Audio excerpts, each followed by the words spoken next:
Welcome to the Pursuit of the Perfect Race.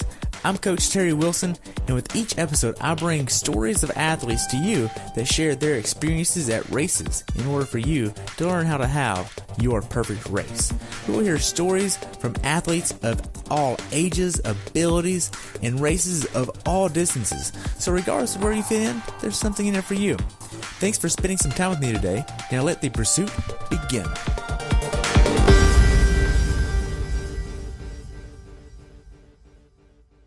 Hello everyone, and welcome back to the Pursuit of the Perfect Race. Today I have the pleasure of talking with my friend Novia Plummer about her race at IRONMAN Wisconsin 70.3 in beautiful Madison, Wisconsin. She's been doing triathlons for 6 years now and is being coached by Mike Blankenship.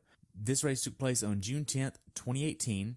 She had a time of 8 hours, 7 minutes, 4 seconds. The temperature on race day was 60 degrees and rose to 67, while this was a wetsuit legal race. Welcome to the show, Novia.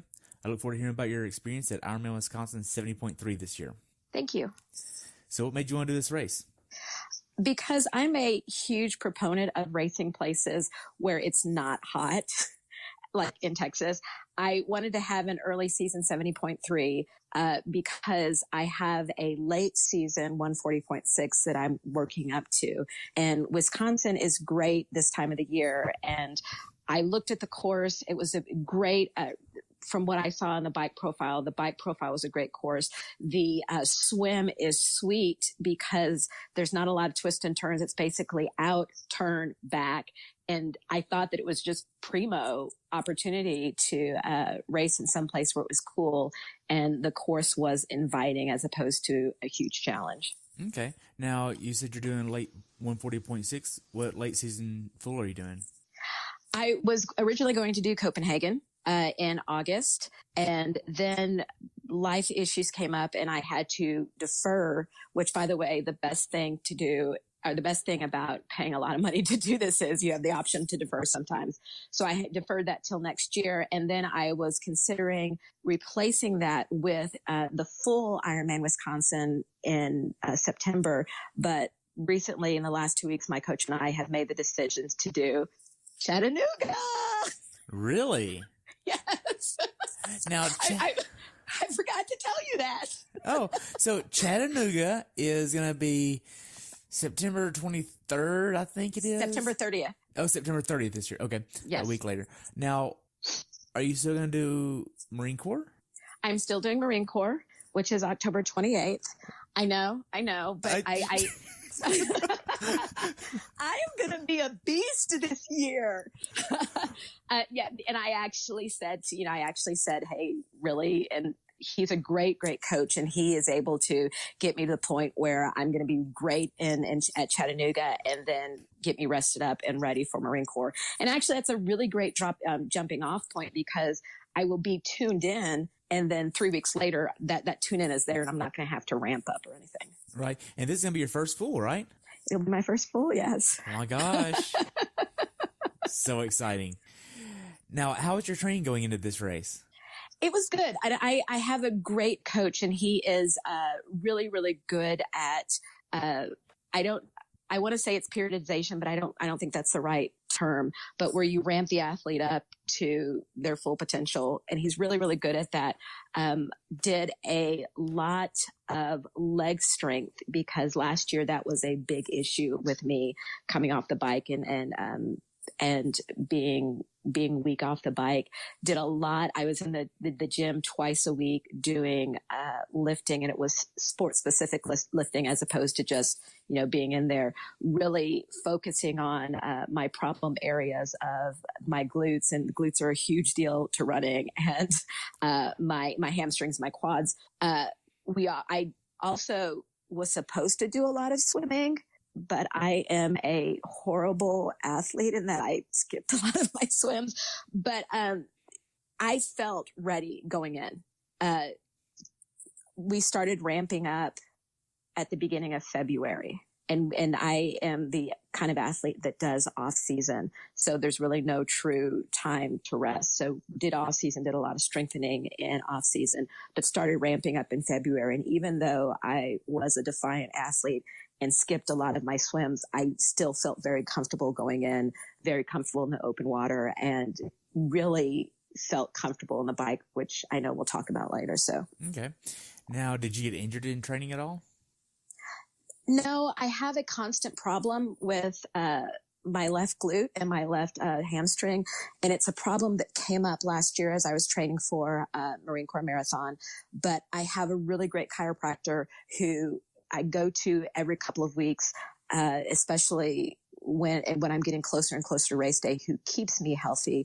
But one of the things in the weight room that we were really focusing on was targeting muscle weakness. And the issue with my left leg is the fact that my right leg is so weak.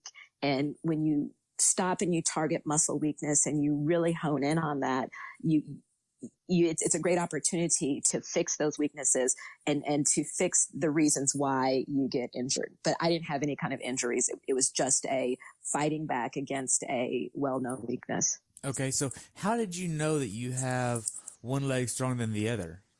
Because my chiropractor told me. And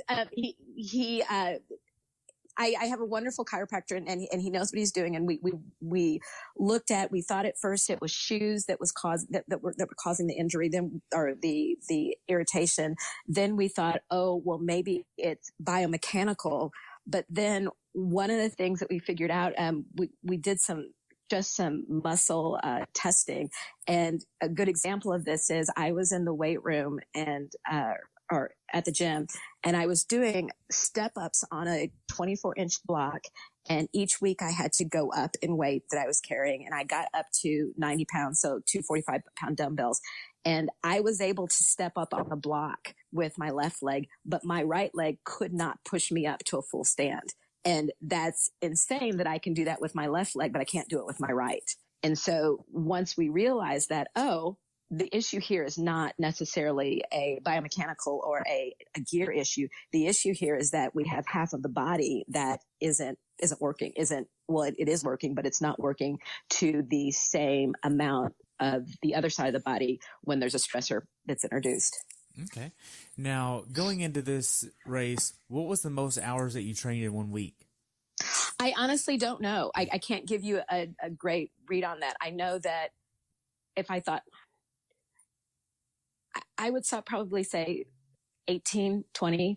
I did a workout every day. Sometimes it was a couple times a day.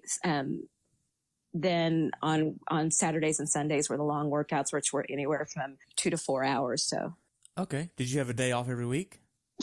No, day off is for wimps. No, one of the good things about my coach is a day off for him is active recovery. For example, on a Thursday on Training Peaks, my workout would be a hour ride on the trainer, easy, keeping it in zone 1, low zone 2. So there's not a true recovery per se. It's more of a very active recovery of making sure that you're still flushing out those toxins and not just sitting still and not actively recovering. Okay, so you're using zone training? Yes. Okay. Yes. Now, do you have heart rate zones for the swim, or not swim, but do you have heart rate zones for the bike and the run? I do. And the way that my coach does it was foreign to me when I started working with him a couple of years ago, because he actually does it old school style, where he puts you on a track and he tells you to run as hard as you can for 30 minutes. And then he takes the data from there. Whereas in the past, I've done the blood testing, and that doesn't take that long, and it's not as much of a stress on your body. And while that some camps may believe that's more accurate, for myself, I love what he does, because you can put me on a treadmill and tell me, hey, this is your lactate threshold. But when you make me perform for 30 minutes as hard as I can, there's no way of hiding it. Do you understand what I'm saying? There's no way of kind of just calling it in. You really and truly are pushing not only my body, but my mind to the max.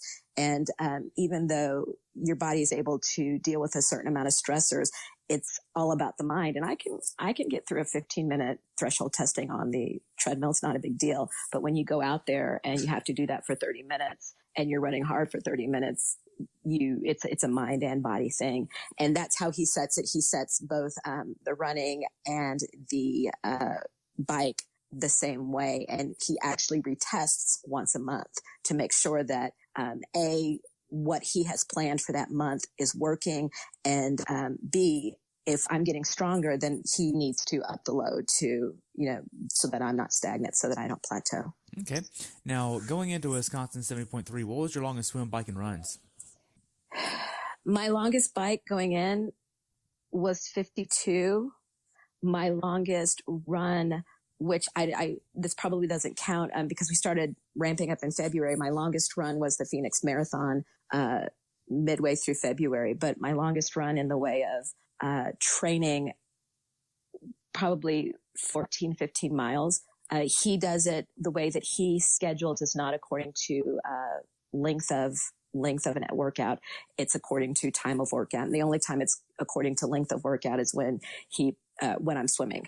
Right. And then, that's going by time, not distance, basically, right? Correct. Yes. Okay. Yes. And what was your longest swim?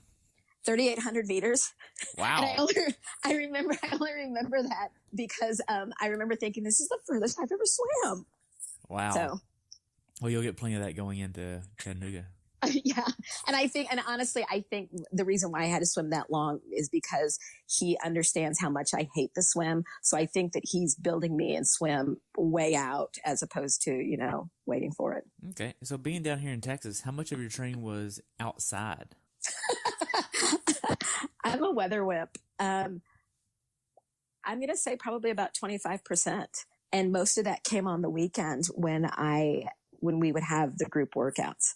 And the hotter it gets, I also, the later my workouts get. If I have a run during the weekday, I'm not going to get up in the morning and do it. I'm going to wait till the sun goes down to do the run and run but yeah, 25% was outside. Okay. So when you're doing the workouts outside, do you use a road ID? I don't. Oh. I used to use a road ID, but then I lost it, and I have been very lackadaisical in actually replacing it. But when I do my workouts outside, I do carry my phone in a wet bag, or to protect it from sweat. I carry it in a wet bag on me, and I do have the ice information on my phone in case of emergency information on the phone. So I do, and hopefully. Someone once said to me, well, what happens if the dry bag gets separated from you? And I actually safety pin the dry bag to me because it's usually, in the back pocket in whatever shirt I'm wearing, whatever jersey I'm wearing. But I safety pin it to me so that I won't get separated from it. But yeah, I know I need to get a road ID. But what happens if you crash and you break your phone? Really? Okay, I'll get a road ID. Just asking. I mean, I gotta ask. Come on. No, it's a good thing, and it's interesting because I had a bike wreck 3 years ago, and I did have a road ID on, and when I wrecked, I didn't even realize I was falling or that I was wrecking until my face hit the ground. My face and my head hit the ground, and I did have a road ID on then, and I was cognizant, or I was cognizant enough. I don't know what the word is, but I was coherent, that's what I'm looking for, enough to be able to pick myself up. And it happened half a mile from home. So I actually ended up walking my bike home and then, going to the hospital with a friend and getting checked out. But yeah, road IDs are really important. And I'm sorry that I don't have one. I'll get one. Okay. What specific workouts did you do in training that gave you the confidence to go into Wisconsin 70.3 prepared?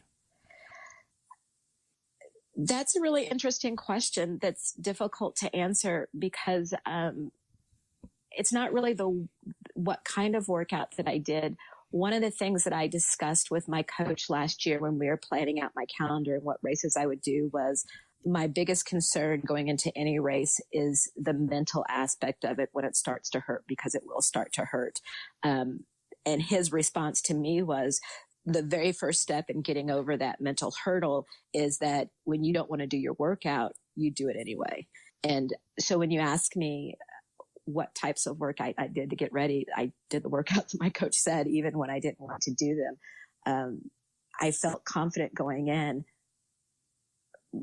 The one type of workout that made me feel confident going in was all of the work that I did in the weight room. I know that I can do the swim. I know I can do the bike. I know I can do the run. But whether or not my body can take that beat down was decided twice a week on the weight room floor at Lifetime Fitness. And I felt confident going in, knowing that I had done the work to have the strength to post a great time. Gotcha. So. Now, you already said that there were days that you mentally just didn't want to train. How did you get past those? It was driven by embarrassment. And I say that because I have this really narcissistic notion that people look at me and they go, oh, you must be really good, which I'm not. I'm just a mid-pack triathlete. But I didn't want to embarrass my coach. And he has invested time in me, and he's invested time in my success. And I don't want to embarrass him. I want to make him proud.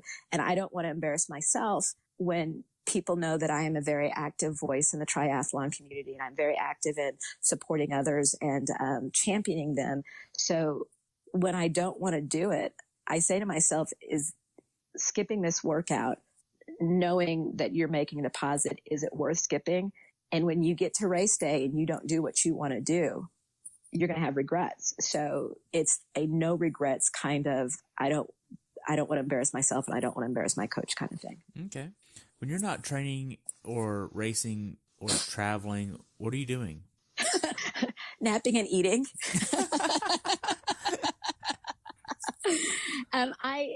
When I'm not doing triathlon stuff, I hang out with the boyfriend. I do really love to nap and eat. I am a volunteer at my church. I work with a youth group, and I pour into the lives of, right now my girls are entering 10th grade. I've been with them since they were in 8th grade, pour into their lives. So volunteer there. I volunteer with my sorority, Alpha Chi Omega, when our philanthropy is domestic violence, or preventing domestic violence and dealing with the victims of domestic violence. So I do that. My language of giving is to help others who are challenged.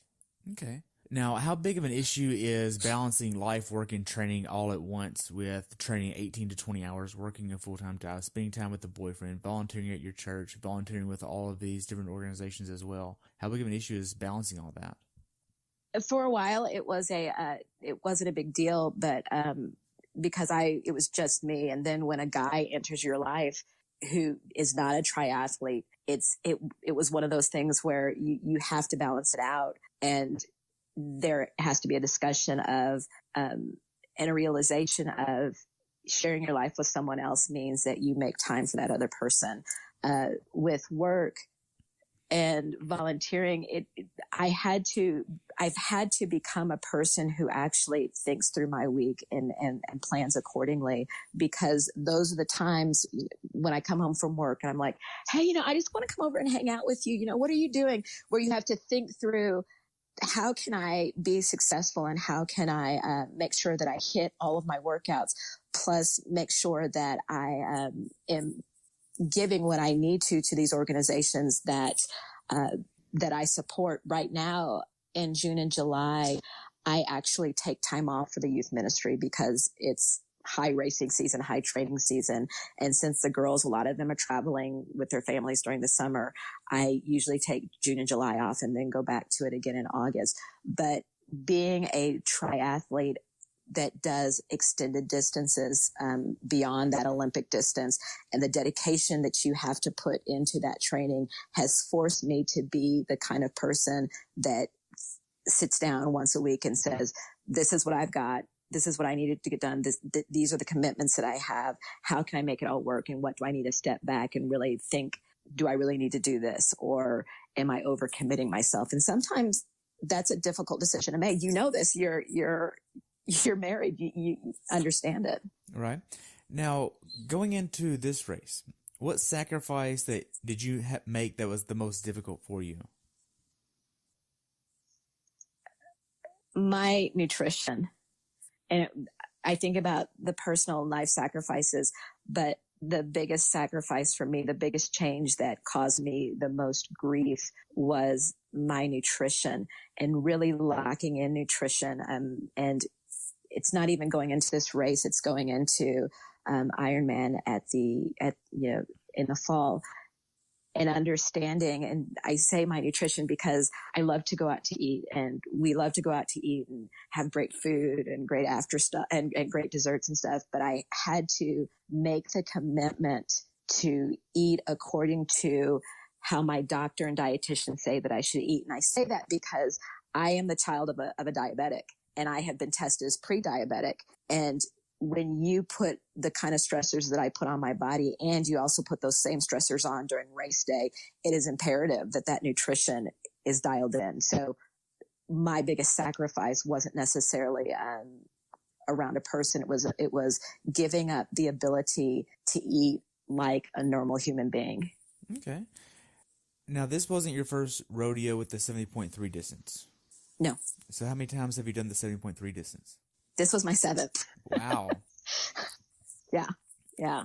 Now, whenever you started going into your final weeks before the race, what was your taper like? That's an interesting question, because honestly, I don't really ever feel like I tapered. Because what I think taper is and what taper actually is apparently is not the same thing. I think taper means I should have 3 or 4 days off. But the taper was more, the taper with my coach was actually more of a taper of load on my legs.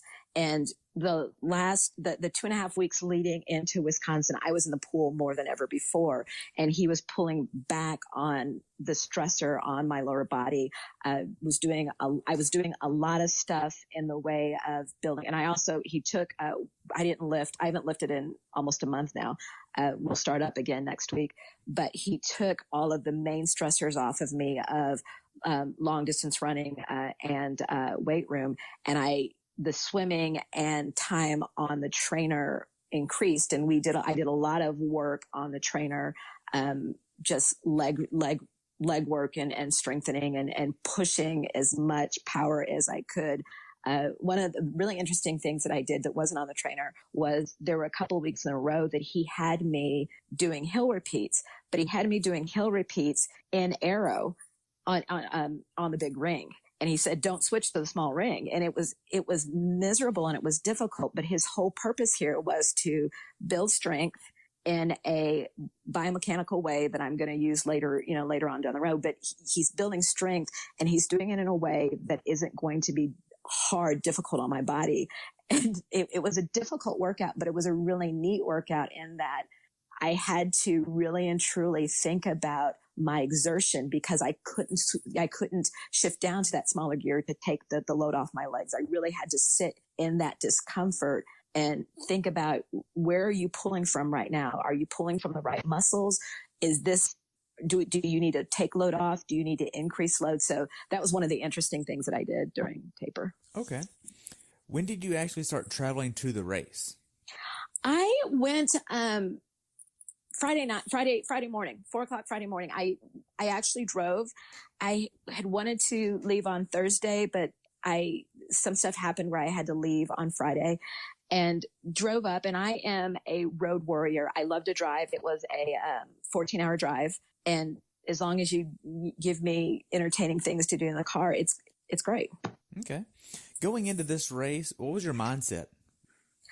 I had a really weird mindset in that this is not by any means a slam against anybody else I've ever worked with, but this is the first time that I went into a race where I thought, I wonder what I'm going to be able to do, in that I've done what he's asked me to do. He has trained me in a way no other coach has trained me. And I did a sprint earlier this year where I wailed on everything and was really surprised at how well I did. But it's because I have this coach who did a great job of preparing me. So going into this race, it was the first time where I wasn't concerned.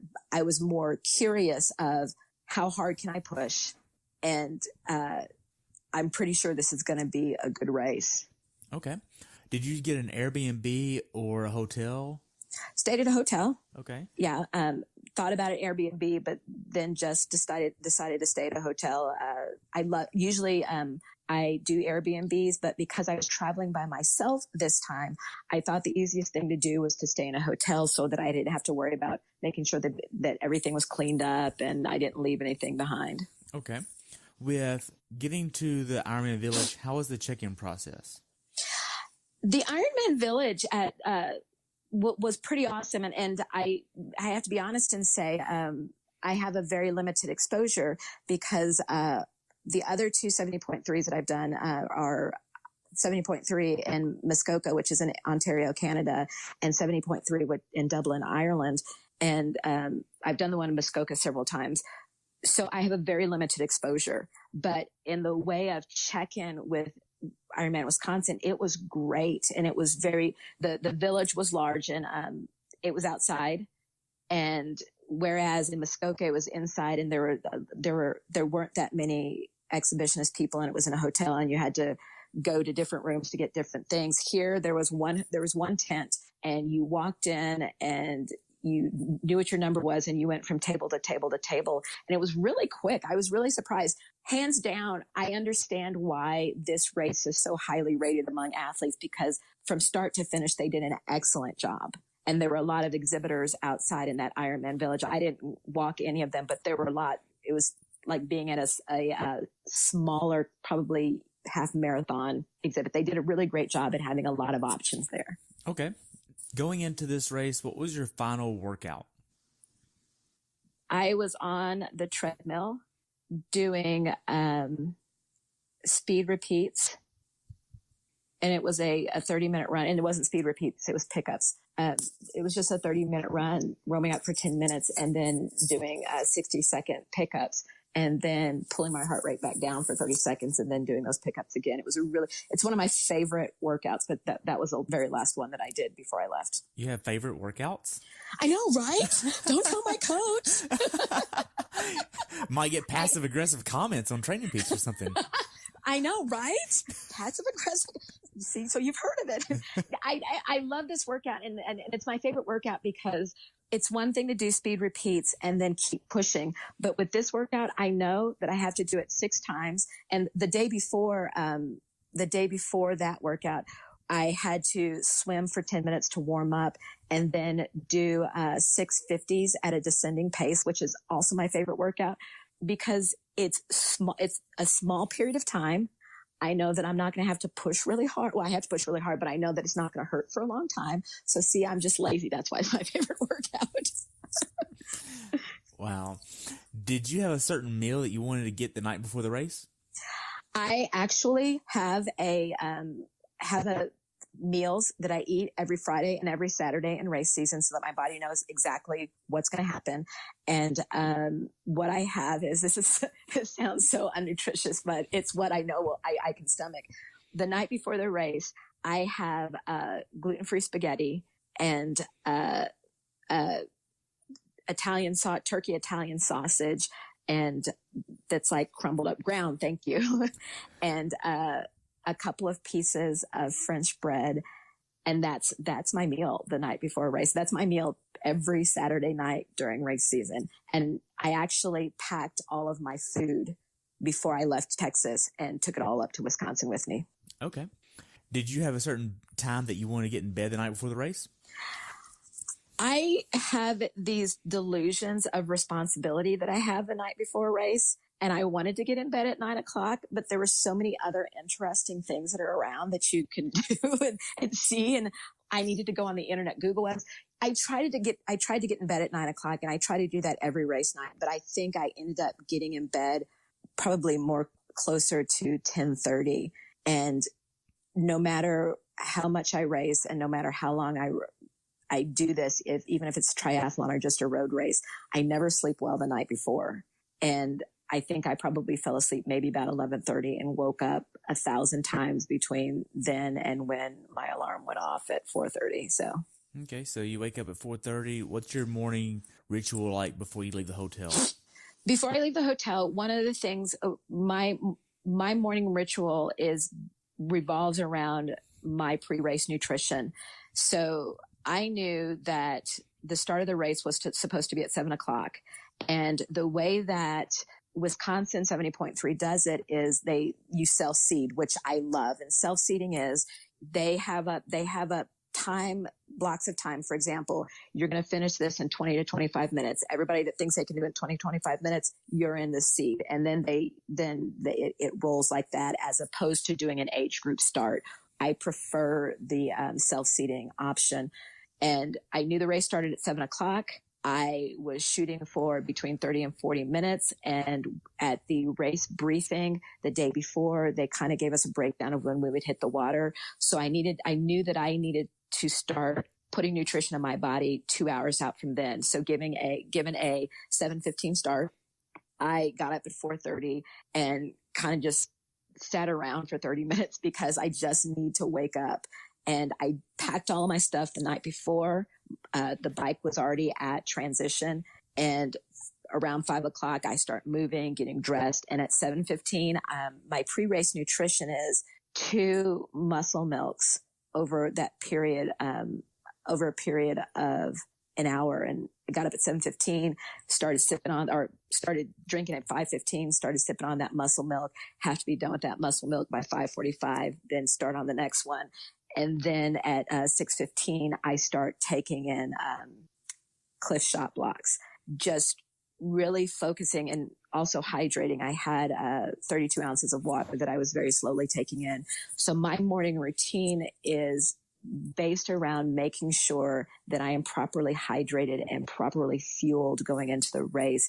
And I have to stick with those liquids where I've heard in prior podcasts about how other people like to eat bagels or oatmeal or bananas, and all of those are going to make me poop. And I know that sounds odd. But it's the truth.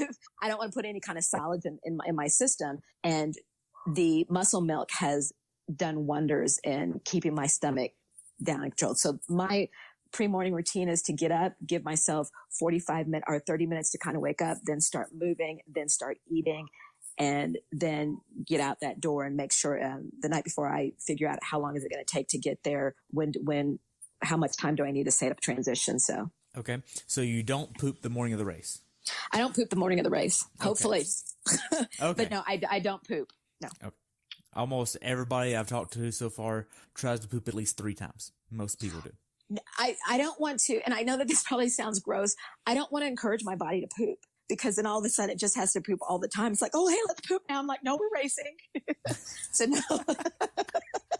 So I do all that I can. And I think one of a really great suggestion for athletes is my coach, once racing season starts, I start that, practicing what I'm going to eat 2 nights before the race, practicing what I'm going to eat the night before the race, and then making sure, for example, tomorrow on Sunday, I have open water swim and long run afterwards, making sure that I'm emulating that nutrition every single weekend so that my body isn't going to just freak out and decide, oh, hey, let's poop. And no, that's not time to poop. So really locking in that nutrition, your body isn't going to surprise you on race day. Gotcha.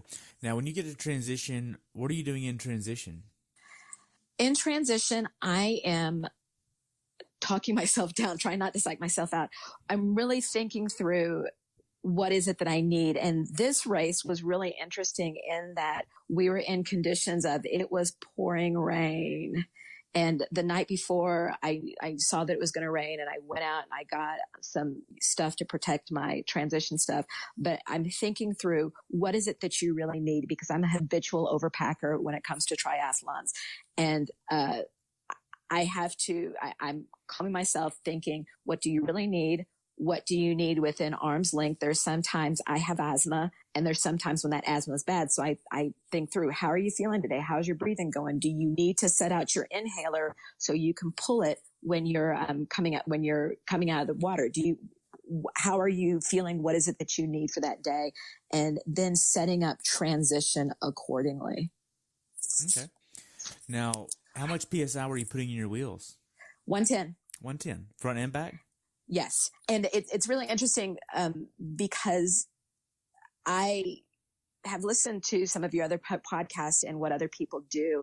And not being a gearhead of sorts, I've always kept it at 110. There's one time when it was a little lower when it was at 100, but that was in a race where it was raining, and I had taken my bike over to the bike people to get the air put into the tires, because I don't bring my own pump in a transition, knowing that there's bicycle folks that are going to be there. And I said, hey, could you put it at 110? And they said, we suggest 105 because of the conditions. And that was a one time that I didn't put it at 110, but I'm going to trust bike people before I trust myself. Okay. What kind of bike are you using? I have a Boardman tri-bike, and I don't have any special wheels. I have the wheels that came with the bike, and yeah. Okay, and you got your bike from Tri Shop down here in Plano? I did. Yes. And you have it named too, right? Yes, you heard? My bike's name is Statham, and his name is Statham because Boardman is an English company named after Chris Boardman, Olympic English cyclist. And, you know, Jason Statham is the transporter. He's good looking and he transports stuff. And my bike is good looking. It's English and it transports me from here to there. Wow. Now, whenever you got to the start line, you got all lined up with everybody. You're putting your wetsuit on. What kind of wetsuit are you using? I have a Zoot wetsuit, and actually for this particular race, I put my wetsuit on at the hotel before I left. Really? Because it was raining, and I thought to myself, I didn't want to have to with the start. You parked about a quarter mile from the transition, and then you got onto a shuttle, and then they took you to the start. And because it was raining and I knew it had been raining all night, I knew it's going to suck to sit in the grass and try to put a wetsuit on when it's wet. So I actually put the bottoms on first, and I have a full sleeved wetsuit. So I got dressed in my kit and then put on the wetsuit before I left and put on a jacket and just let the front hang down until it was time to actually go down to the water. Okay. After you leave transition, in between the time that you're actually getting in the water, are you stressed out during that time? I wasn't for this race. It depends on my preparation for the race. Sometimes I'm stressed out. I was stressed out at a 70.3 last year, but I was stressed out because I knew I hadn't done all the stuff that I should have done training wise leading in. But this time I wasn't really stressed out. I was more irritated because it was raining and it was cold and we were in a 30-minute delay. And then I was looking out at the lake and there were huge swells, and I was more irritated with the fact that I traveled all this way to race in pristine conditions and this is what I get. So I wasn't stressed out at all, no. Okay. So you felt confident in the open water even with those big swells? I did until I got in the water. And one of the things that I suggest, if you have the resource and you have groups in your area that offer the open water swim opportunities, go as much as you can, because in situations like what I swam in, you'll be a champ. Whereas if I hadn't been in the open water, I don't think that I could have made it through that swim. I think they pulled out a little less than 100 people from the water. Wow. And I don't think that I think I would have been one of those people. Okay. Now walk me through the swim course. The gun goes off, you get in the water and you're rolling from 35 to 40 and you get in the water. How does the swim go? The swim was the most difficult part of the race. The lake that it was in was a great lake. I liked it a lot. Going down into the lake was really treacherous because, of course, it had been raining and it was just a big mud fest. And the rolling start, as you're going in, there's a mat right before the water that you step over, and then your time starts. But it was so tenuous in the situation because there were swells that were coming at you. So usually when you go right in, some people dolphin or, whatever, but I wanted just to get in and just start swimming, but I had to navigate through swells, and you saw a lot of people that walked almost to the first buoy, but it was just, you're trying to get your mind around the fact that you're about to swim 1.2 miles in these swells. And for the first probably 2 minutes as I was walking out, I really had to talk to myself and calm myself down and say, you can do this. The only way that you're getting out of this water is if you swim the whole way, because you don't have the option of going to a kayak and going, can you take me in? And with this particular race, there were kayaks at the halfway point where you can stop and rest, and then at the 3/4 point where you can stop and rest. And one of the things that I suggest, if you have the opportunity, before you get in the water, count how many buoys there are, because especially in this situation, I knew how many buoys they were. And it was a calming thing because all I could think of was this water is so horrible. I'm struggling. People around me are struggling. I'm trying not to be taken down by other people who are struggling, but I knew how many buoys there were. So I was able to say to myself, it's okay. You got this many more buoys. You got this many more buoys. And this is the first time that I've ever seen this in any race that I've done. They actually had numbers on the buoys. So as I swam past, I was like, oh, okay, this is such and such buoy. So if I lost count, forgot where I was, every time I hit a buoy, oh, okay, I know that I have this many more to go. The swim was a really, really difficult swim.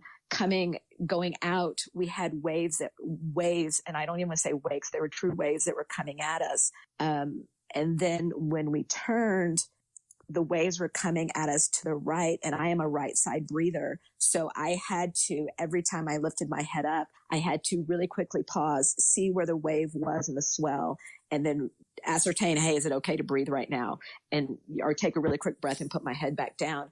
And then on that last turn, I thought, okay, it was bad going out. It was bad on the turn. So it's going to be better going back. But because the swells are coming from behind you, this is the first time this has ever happened to me. For about 75% of that the last pull into the shore, my feet were higher than my head was because those swells kept coming and lifting my feet up. So for someone who's a very lazy kicker, when I swim, I really had to start kicking. I had to pull with intention. When I got out of the water, my time was 1:05. And I made it under 1:10 mark, but that whole time I didn't jack around. I didn't stop. I didn't rest. That whole time I fought in the water. And the whole time I kept saying to myself, it's okay. You can do this. I had to keep saying to myself, don't fight the water because the water is going to win. So you use positive self-talk for sure. Tons of positive self-talk. And honestly, I've taken some sports psychology classes for triathletes about how to positive talk yourself into a more mental mindset. And I've never really used it up until this particular swim. And I remember hitting that first turn buoy, thinking about how awesome I am and just being so relieved that I made the first turn. And then when you had those side swells and I started to panic again because they were swelling to the side that I breathed to, I once again reminded myself, hey, Lake Grapevine, which is where I swim, you swam there on windy days. You know how to do this. Don't allow the immediate circumstances you're in to erase everything that's already been ingrained in you. So yeah, lots of positive self-talk to get me through. And coming in that last stretch, and seeing the big black arch where you get out, I kept saying to myself, you've made it this far. You have, 3 more buoys to go. You have 2 more buoys to go. It's going to be okay. You're going to get through this. And coming out of the water, I was really, really disappointed with my time. But then I realized you just swam in the worst conditions you've ever swam in your life. And you came in under the mark. You're good. You've got to let this go because you have 2 other things that you still have to do. Right. Now, you get to transition. Did they have wetsuit strippers? They had wetsuit strippers. They outside are kind of halfway between the water and transitions. And these guys were great. And coming out of that water, I was so disoriented and exhausted. And I saw the strippers and I was trying to take off my wetsuit and I was so disoriented that I saw that there were strippers and I meant to stop. And I'm like, where's the strippers at? And they're like, and then they just came over and helped me out and stripped. So they were really good, but it was at a halfway point between the water and transition. And I don't really have a good sense of length, but I'm going to say it was probably maybe 200, 300 meters between the water and transition. Okay. Now you get to your bike. Are you putting on socks for the bike ride? I did. And by the time we were out of the water, there wasn't any rain. And a lot of people will say, don't put on socks during the bike. I'm really okay with giving that time back because I do want to put on socks during the bike. I think it's gross not to.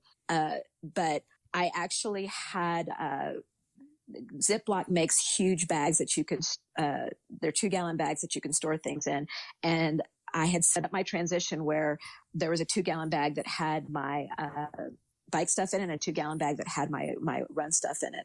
And I actually the jacket that I'd worn to the race. I used that as a towel very quickly to dry my feet off. I put on my socks. I put on my shoes. I very quickly pulled off my kit top and then pulled on a long sleeve wicking jersey and put on my helmet and took off. Okay. Now, walk me through your nutrition plan for the bike ride. Nutrition plan for the bike ride was usually it is 3 shot blocks at the top and then 3 every 30, and then salt at 15 and then salt every 30. So basically every 15 minutes or something that I'm eating and or salting. But for this particular race, because of the delay in getting in the water, my nutrition plan was totally off. And I realized coming out of the water, when I saw how long I'd been in the water, that I would have to consume more at the very, very top. And coming out of that water, going through transition, getting on your bike and trying to shake the swim off and get yourself in the lines of the bike. Sometimes I forget to eat and I wait too long. But with this particular one, I forced myself, hey, you got to get 6 shot blocks in. You've got to even out the fact that your nutrition plan fell away due to weather. And I took those six shot blocks at the beginning and then got back into the every 30 minutes, take 3 in on the bike. Okay. Now, did you have a certain strategy you wanted to hit on the bike ride as far as cadence, power, or heart rate, or anything like that? No. No. My coach said to ride aggressively, and I actually didn't ride as aggressively as I should have. And my mistake there was I should have driven the course the night before. And usually I did, but I didn't this time. Had I driven the course, it's a beautiful course, going through some really great farmlands and just beautiful. And there's rolling hills and I want to say probably 3 or 4 hills that are doozies, but for the most part, it's a really great course. And I didn't ride as aggressively as I should have because I didn't know where those hills were. And when I hit the huge hill the first time, I kind of pulled back and thought, oh crap, I need to quit riding as aggressive as I am if this is what all the hills were like. And that's not what all the major hills were like. But the plan was to be aggressive. There wasn't a power or a RPM. It was just be aggressive and ride this like the strong cyclist you are, and get as many roadkill as you can. And roadkill are people that you pass. Nice. And when you look at my splits, it's really interesting because looking at my splits on Garmin, there was a lot that I rode aggressive, but there was a lot of times that I pulled back, and there was a lot of times when I should have gotten out of my saddle and stood my way up the hill, but I chose to sit down. And once again, had I driven it the night before, I think that I probably could have shaved off 15 minutes on my bike. Wow. So as far as the bike ride goes, is there anything that you'd like to tell somebody that hasn't done this bike course before? Ride the route beforehand. Beforehand? Or drive it beforehand. It is an excellent course. And anybody who races in Texas will know what chip seal is. There's no chip seal Texans. It's awesome. But it's a great course, and know that there will be times that you're going to go past farming communities. It's going to stink and it's going to be horrible. And you're going to go, I can't breathe. But, there are a couple of times that you're coming out of a downhill, a screaming downhill where you have to do a really quick turn. So be cognizant of those volunteers that are standing there. I saw one guy go into the turn as I was about to go in the turn, and he came off his bike, and I'm going, it's okay if you slow down, but great course. Make sure that you ride that course beforehand so that you understand what's coming up, and you'll be able to pace yourself accordingly. Wow. Now, as far as the aid stations go, how are they? Along the bike, they were every 15 miles. Okay. And they were great. And one of the things that my coach pointed out to me was I didn't take in enough fluid.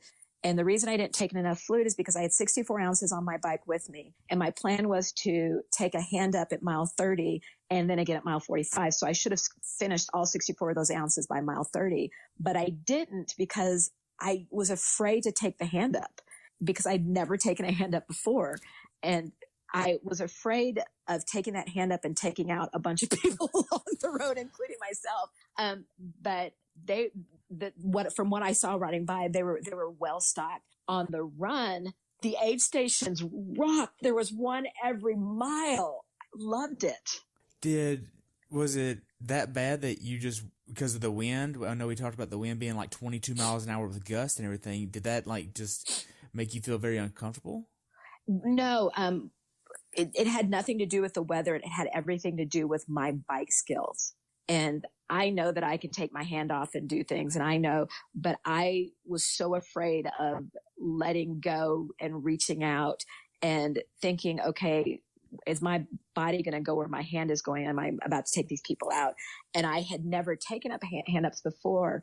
And every single half that I've done, I've always been delinquent in my water because I'll carry 64 ounces or sometimes I'll carry a full gallon, but I wanted to have a light bike this time.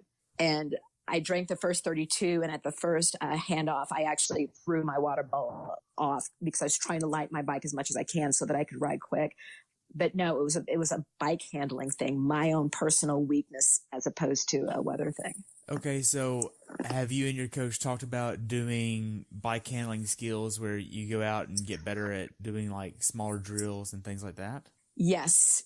And that is something that's going to be worked on over the next 3 months leading into Chattanooga, because I cannot do that in Chattanooga. I have to learn how to take a bike handout. Right. And you also have special needs there, and you want to make sure that, all right, you're not wasting too much time there and you're actually being efficient with time, because you don't want to be out there all day. Correct. And one of the things that we discussed was the fact that when I do that hand up, I saw that there were several people that actually got off their bike and were getting stuff from the people. But I don't want to get off my bike. It's not about me getting off my bike. It's about making sure that I have what I need. And if there's people standing there holding it out, I need to be able to have that confidence to grab it and keep riding without interruption. So yeah, that is something that we will be working on in the coming months. Great. How well did you execute your bike strategy? I did 80% well. And once again, if I had just known where those hills were, I think I would have just wailed on it. But I came off the bike with, 15 point something, which is way slower than what I wanted to go. But I came off the bike confident, and I came off the bike ready to enter into the run. And the best part about the bike strategy, as I was climbing that first hill, I was still thinking back to the swim and how tired I was from the swim. And I had to say to myself, that's over. You've got to stay in the now. It's here and now, right now, focus. I think I did a really great job on the bike, except for not being as aggressive as I should have been, but it's because I didn't have the information that I needed. What information would you have needed? Just to understand the course and to understand that doing, an 18 mile per hour average was so doable on that course. Had I understood, okay, hey, yeah, pull back here, but you don't have to pull back here. And that hill really isn't as long as you think it is. And here's where, here's what the grades are. Okay. As far as the last couple of miles on the bike, are you doing any type of transition to help prepare you for the run? Not usually I do, but not on this particular race, because the way that the race is laid out, for the first 2 miles and the last probably mile and a half, it's a no pass zone. So, and it's because of where in the city that the route is. So usually I would spin out my legs and, try to make sure not only spin out my legs and, shake out my upper body a little bit. But for this particular race, because of the no pass zone, I was angry with the people in front of me going, go faster. I wasn't really thinking about that transition at all, but usually it's a shakeout, get yourself ready, make sure that you know where that you pull yourself out of your bike mindset so that you're alert and ready to hop off or at the dismount line. Okay. Now walk me through T2 for you.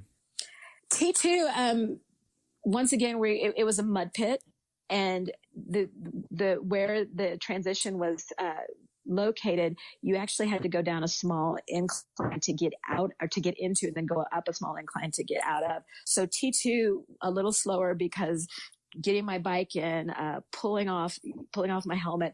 And then once again, I took off my shoes, but I purposefully changed my socks again. I did not want to run in wet socks, and I run in Swiftwicks, and they're really good at not giving blisters, but I didn't want to chance it. And I had those socks set in my run bag, got into transition, took off everything, put on new socks, put on shoes. And I actually just grabbed my number and my race hat and ran out of transition with it. And usually I'll stop and put it on while I'm there. And usually I'll actually put on my race number during the bike. But because of the inclement conditions, I realized, let's just go ahead and put it on the run. I just grabbed that stuff and head out of transition. It was a really tenuous exit because transition was such a mud pit and getting out was such a mud pit that now my feet are covered. My shoes are now wet again and they're covered in mud. So coming out of transition and getting onto the actual pavement, I had to do, a quick stomp off to shake the mud off and then start going into the run. Okay. How were the first few miles of the run for you? The first few miles were great. And with the just talking about the aid stations, usually when I race, I will carry with me nutrition salt, and then I'll carry a water bottle with me because I don't want to be beholden to remembering where the next stop is. But Ironman Wisconsin, or 70.3, had a aid station every single mile, and they were stocked. They had potato chips, and they had oranges, and they had Red Bull, and they had Coke, and they had just tons and tons of stuff, everything that you would need. It was awesome. So that was really, really good for me in that I didn't have to carry a lot of stuff. And coming out of that first mile, my legs were heavy, and I kept saying to myself, okay, you got to shake it out. And there was a slight incline that we were going in, and then we actually started running on a little bit of a flatter surface. But for the first 5 miles, every single station I actually stopped at and got Gatorade, potato chips, and water. And I walked through those first 5 miles. I wish that every single race would be that well prepared in anticipation of an athlete's needs. So those first few miles were great. Around mile 8, my glute started to cramp. And then that cramp started to work its way down my left leg. And I tried to, it's difficult to positive talk yourself out of discomfort. And I try to positive talk myself. I tried to adapt, and I actually ended up running, limping the last 5 miles of the race. But for the first 5.5, 6 miles, it was great. Okay. Now, you had some cramping there. Could you have done anything from a nutrition standpoint to prevent the cramping? I don't know. And that's a good question. My coach and I actually discussed it. And we talked about how there was a delay. There was almost an hour and a half where I didn't have anything to eat, where usually, there is food coming in due to the delay and due to me being in the water longer than intended. And I explained to him, hey, these were the adjustments that I made, taking that a ton of nutrition at the top and then falling back into line. That I salted, and the temperature was not a high temperature. It was overcast. The humidity was low. And when I saw that they had potato chips, I was so happy. And I took in those potato chips every single time. And on top of that, taking those potato chips in, I salted at the top of the run and then every 30 minutes. So we still don't know if it was a nutrition thing or if it was a biomechanical, your legs are just tired thing. And, we thought about, okay, in the swim, I was doing a whole heck of a lot more kicking than I usually do. And I don't say that to be funny, but I really and truly am a poor kicker when it comes to swimming. I'm a very lazy kicker. So is that something that probably precipitated that cramping later on? Because of course, when you kick, you're using glute and part of that kick. So I don't know what it was. I wasn't off on nutrition and I wasn't off on hydrating. Maybe he thought that maybe it could have been the fact that I didn't hydrate enough on the bike. I don't know. Okay. Now with that, what plan do y'all have right now to adjust to conquer Chattanooga successfully without cramping like this? To my knowledge, I don't know. We haven't talked it through. We have talked through, how my, I need to stop. I need to change my actual, what I'm fueling with on the whole race course. One of the things he talked about, I fuel with shot blocks, which is pretty much gelled sugar. Right. And possibly I need to look into fueling with another line that is not only, sugar, but there's also some kind of electrolytes in there that I'm getting, because possibly my body isn't getting enough electrolytes, that even though I stopped at every single station and got a cup of Gatorade, there's something that's happening that is causing this. So we haven't really thought it through and discussed it, but one of the things that was said is, I do need to look at something other than shot blocks fuel, because there's an electrolyte imbalance that my efforts of really focusing on salting and hydrating are not conquering. Right. I think being that a lot of people that do the full distance and even the half distance, they recommend this Canadian company called F2C. And with F2C, they make a concentrated mix for the bike ride, 2 bottles, and they get through the entire bike ride. And it has everything they need. And they can also add the Hydrodurance, which is basically the electrolyte mix that isn't really heavy. And then they have the Glycodurance, which is the calories, the carbs, the sugar, what you need for it. And it's a really good product out of Canada, and you might want to try that. That sounds good. Yeah. Let's talk about that offline. Okay, we can do that. Okay. Now, as far as the course goes on the run, what was the funniest thing that you saw? Oh boy. I was actually thinking back to the bike, because around mile 30, there wasn't anybody who was there cheering, but there was a family there, and there was a little kid sitting in a chair, and everybody that rode past, he goes, "Go you! Go you!" And it was like a 5 or 6 year old kid. I'm like, "You're so cute." But on the run course around mile 7, and it wasn't funny, it was just sweet to me. We were climbing a hill at mile 7, and by this time I was very uncomfortable.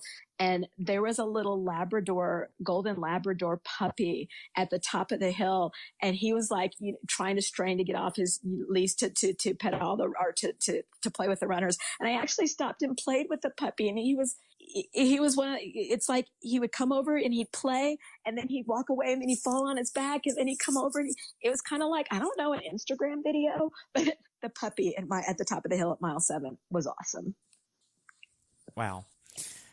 So after you get to mile 12, how are you doing there? I know you're doing the run walk, but how are you mentally doing? I'm crushed. I'm crumbling. I'm cussing the world out. And I'm realizing that the time I wanted has totally slipped from my hands. And at the back of my mind, I'm remembering that I was in the water for 30 minutes longer than I should have been. And I thought that I could make it up in the bike. And I thought that I was strong enough to come out of the run. And I was very angry, and I was disappointed. And I was cussing my training and thinking I did everything that I could. Why is this? And, one of the great things about those longer distances are everybody out there on the course with you is hurting too. And there is this camaraderie and this little place in our hearts where we reach out to people that we see hurting, and everybody that ran past me, they were all encouraging me. And that was really great. I wanted to say to them, shut the hell up. But I mean, there was a part of me that accepted it. Then there's another part of me that said, can a sister get a piggyback? But I was really, really angry by mile 12. And around mile 9, there was a woman that was being taken off the course on a stretcher.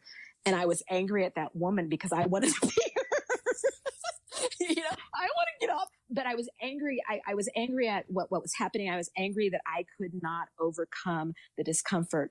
And I was angry because I thought that I was stronger than that. And I was doing all the things that she shouldn't do. And I was second guessing everything. But the most important thing was I kept moving. And I didn't sit down, and I didn't give up. And as angry as I was, and as much as I was disappointed, I kept moving. And there were times when I would kind of jog, limp, run, where I'm like, okay, you can do this. Okay, just count out 5 steps. And I get to step 3. I'm like, no, I'm going to walk. There's a lot of anger, but at the very, very deepest part of my bitter soul, there was this, keep going. You're almost there. Keep going. You didn't come this far. Keep going. Okay. Now tell me about the last 800 yards of the run. It was freaking uphill. What's up with that?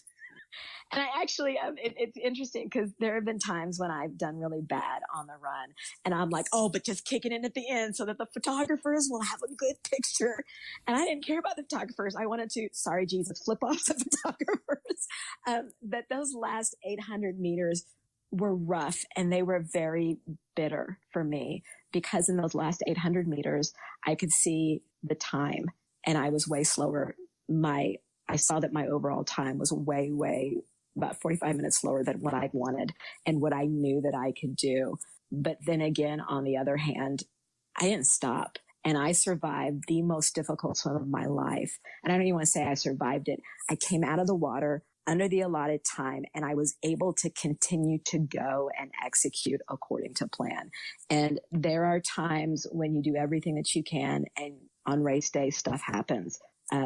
But yeah, those last 800 meters were bitter and I wanted to run, but if it had been on a flat surface, I would have been able to. I kind of shuffle ran the last 800 and I was sad. I was sad to see that time when I crossed the finish line. Okay. After you crossed the finish line, what'd you do next? I immediately collapsed and was taken to the medical tent and the medical building because I couldn't walk. The cramping in my leg, I couldn't walk. So they helped me over to the medical facility and they did some stretching, gave me Advil, kind of checked to make sure that there was no obvious issues. Oh, and they gave me a full bag of huge potato chips and I sat there and ate them. But I spent about 45 minutes in the med tent with them helping me to get the cramp out. And by that time, it wasn't even a cramp. It was just my muscle had that whole hip muscle had balled up and it was down into my leg and then into my back. And I told the doctor, I said, it kind of feels like somebody kicked me in the kidneys. That's how bad it feels. And they just spent some time, really, really great volunteer people spending time working with me and stretching me and massaging to try to get me a point where I could walk back to transition and get my stuff.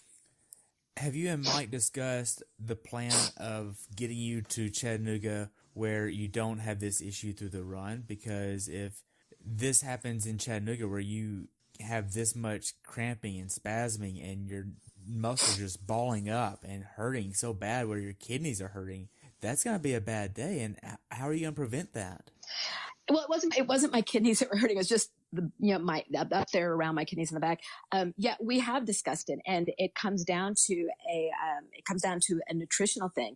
And one of the things that I'm not very happy with, but it has to be done, is I have to do more heat training. I have to get outside more. I have to temper my body. And in Wisconsin, there wasn't heat, but in Chattanooga, there will be. I have to temper my body to be able to acclimate to the heat. And then I need to temper my body to take in whatever that nutrition or electrolytes that we decide to move forward with, to take that in and then use it accordingly. And when that cramp initially started to happen, it was a cramp, but then it just turned into a straight up balled up, angry thing. So I thought, okay, well, is this that whole issue that I had at Marine Corps where it wasn't a cramp, it was just a really angry muscle. But the biggest thing that I have to do outside of reassessing nutrition is I have to get out in the heat. There's no ifs, ands, or buts about it. I have to acclimate because there's a big difference between 65 degrees. And I actually raced, I rode my bike and did the run it was a long sleeve jersey. Okay. But it was wicking. So I was very comfortable the whole way. But, there's a big difference between 65 and a long sleeve jersey and the end of September in Chattanooga, where I will be racing probably sleeveless in my tri-top. I've got to acclimate to heat, no matter if it's 65 or if it's 105. And that's not a very happy place that I want to be, but it's something that has to happen. Okay. Looking back on it, how well prepared for this race do you think you were? I think I was really well prepared. There are things that happened that went wrong, but I walked in feeling confident and expectant, more so expectant. And usually in a race, I'm not expectant. I'm not going, I wonder how good I can do. I'm thinking, okay, this is what I need to hit. And if I don't hit it, then this and this. But I felt very confident walking in and very well prepared, and both mentally and physically. Okay. What's something that you learned about this race that you'd like to tell somebody that hasn't done this race before? It is the best outside of Marine Corps Marathon. It is the best race for athlete support that I've ever done. And athlete support in thinking, what is it that an athlete needs along the course? The fact that you have, aid stations every 15 miles on the bike, and then aid stations every mile on the bike.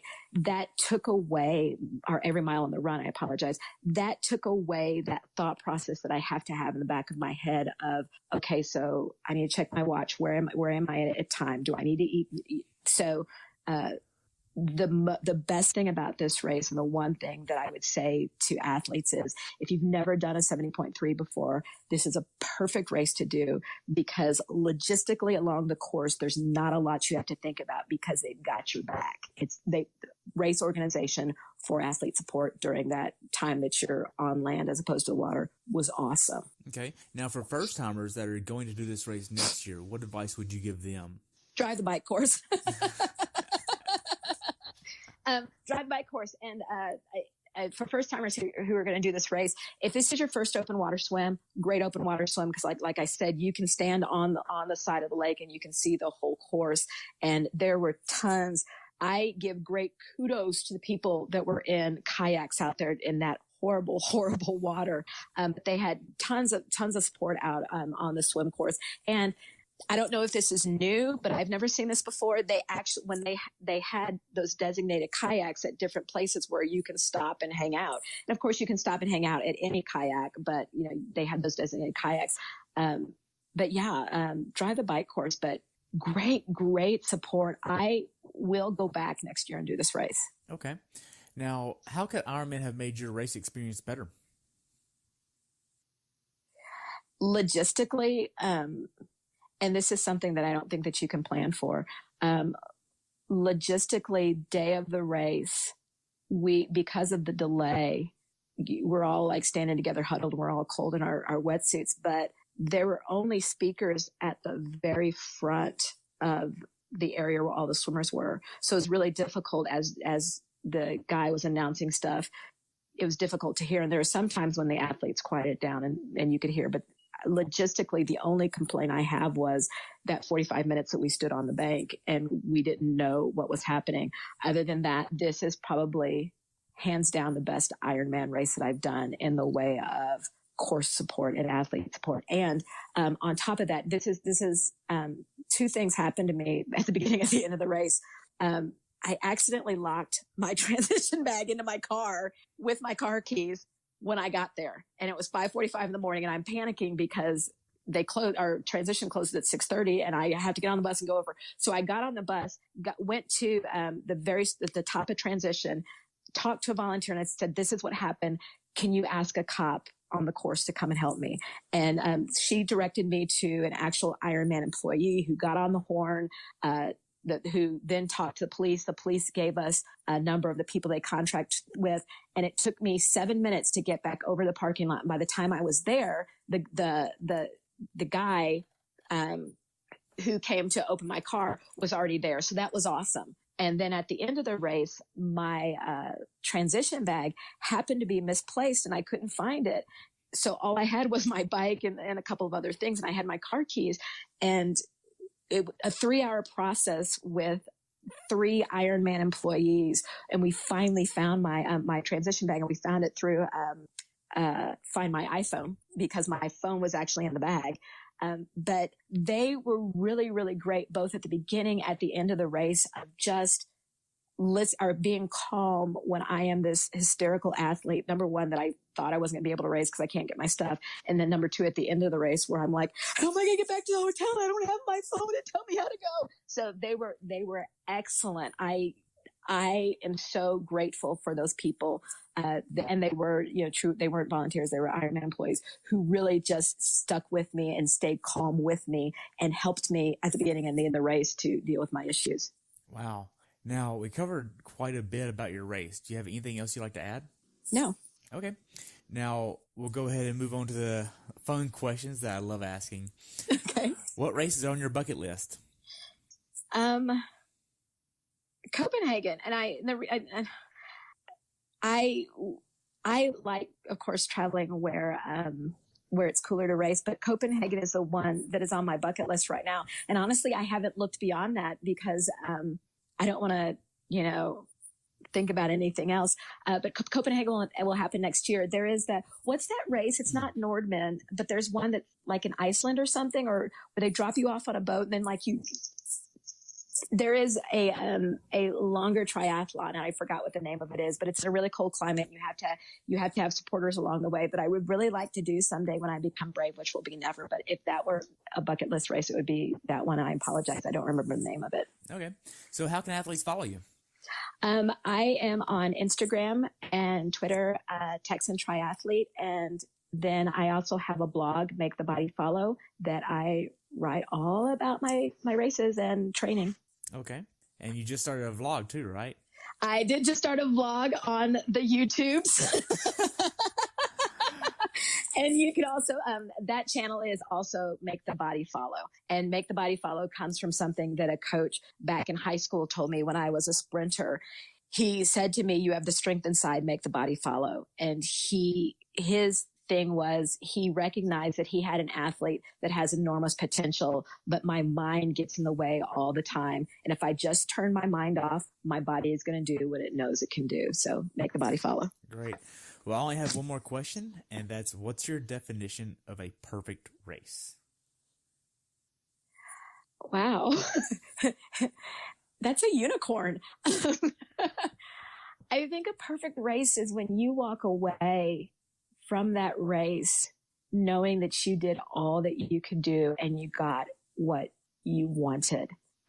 Earlier this spring, I did a sprint and I did all that I could do. And there was less than 2 minutes that separated the top 5 people. And I was number 5 and I was really mad about it. And I want to say that was a perfect race, but I didn't get what I wanted. But I think a perfect race is when you walk away and you executed to the T and you hit every goal that you set out for that race, despite whatever may come during the race.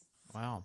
Well, Novia, I just want to thank you so much for your time. I've enjoyed hearing about your race at Wisconsin 70.3. I look forward to following you at Chattanooga, and I'd love to have you back on afterwards.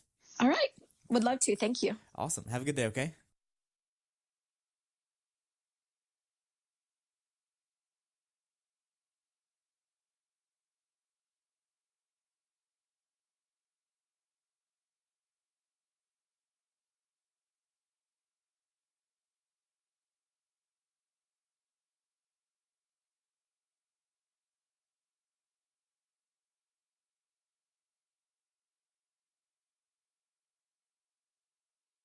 Thanks for tuning in today. I hope you were able to learn something from today's episode. If you enjoyed the show, please take a minute to leave a review on iTunes or share it with a friend. Be sure to subscribe so you never miss an episode. If you'd like to see pictures from this athlete's race, learn more about who I am, what I'm doing, or be on the show yourself to share your story, check out my website at CoachTerryWilson.com. Until next time, continue the pursuit.